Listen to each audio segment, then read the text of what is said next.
आप बार बार वही गलती करते रहते हैं। मैंने इस फिल्म को बार बार देखा है। उसने इस नज़म को बार बार पढ़ा है। इन जुमलों में हम कह रहे हैं बार बार। इसके लिए आपको यूज़ करना होगा इंग्लिश में टाइम एंड अगेन। आइए कंप्लीट स्ट्रक्चर देखते हैं। Sentence plus time and again. Sentence ये सिचुएशन या टेंस के हिसाब से चेंज होता रहेगा। टाइम एंड अगेन ये वही के वही रहेगा, विच मीन बार बार। अच्छी तरह समझने के लिए कुछ मिसालें देखते हैं। आप बार बार वही गलती करते रहते हैं।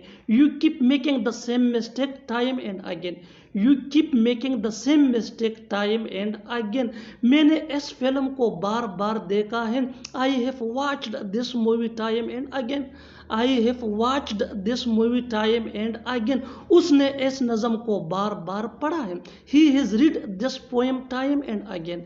He has read this poem time and again. बिल्कुल फार्मूले को हम स्टेप बाय स्टेप फॉलो कर रहे हैं। आप भी इस फार्मूले के बेस पे सीख सकते हैं ऐसे जुमले अंग्रेजी जुबान में आसानी से। That can be really helpful.